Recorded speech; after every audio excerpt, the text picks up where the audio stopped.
Bus stand નજીક આવેલી જૂની જિલ્લા પંચાયત બિલ્ડિંગ ઇમલો પાડવામાં કૌભાંડ હોવાનો આક્ષેપ.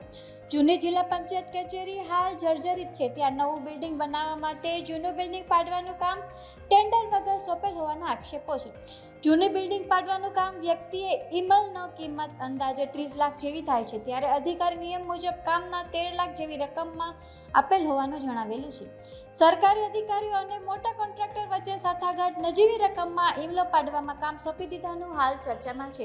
વધુ સચોટ માહિતી માટે બન્યા રહો TNG ન્યૂઝ સાથે. મારું નામ ઘાસા મારું શિવાણી. હું ઇમલા પાડવાનું કામ કરું છું. અહીંયા જોવા આવ્યો તો મહિનાથી પહેલાં દોઢ મહિના જેવું થયું અંદાજે. પછી હું અહીંયા જોવા આવ્યો, એની કોઈ હરાજી થઈ નથી, ત્યાં કોઈ મિલકતની કંઈ ખબર પડી નથી. આમ અંદાજે બારોબારથી જોતો હતો રોજ મિલકત કે ભાઈ પાડવાની છે પણ કોઈ ક્યાંય પાડવામાં બાબતમાં એવી કંઈ જાહેરાત દેખાણી નથી. ગુજરાત સમાચાર બધું વાંચું છું, પછી આપણે હકીલા વાંચું છું, બરાબર. અત્યારે કિંમત એની શું થાય અને ટેન્ડરમાં શું બતાવવામાં આવી છે એ મેં જોયું તો 13 લાખ રૂપિયા જેવું છે કંઈક, પણ આની કિંમત વધારે થાય છે.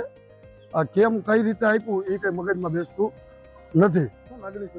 મારી માગણી તો આની ઓછામાં ઓછા 25 થી 30 લાખ રૂપિયા જેવું ભંગાર કિંમત છે. આપણે એનફોર્સર મુજબ જે ટેન્ડર પ્રક્રિયા થતી હોય નિયમ પ્રક્રિયા થઈ છે.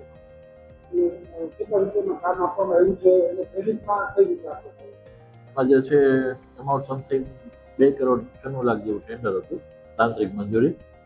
અને જે ક્રેડિટ છે, જે બિલ્ડિંગ આખું જૂનું જર્જર બિલ્ડિંગ છે પાડી એની ક્રેડિટ જે હોય એના બિલમાંથી સમથિંગ 13,25,000 જેવી રકમ છે. જે ક્રેડિટ બાદ કરી બિલમાંથી એ પ્રમાણે ચૂકવણું કરવાનું. કોન્ટ્રાક્ટમાં અંદાજિત આપણે 11 માસ જેવો ટાઈમ લખેલો છે. રોજ નવા અપડેટ્સ જોવા માટે અમારા પેજને ફોલો કરવાનું ભૂલશો નહીં.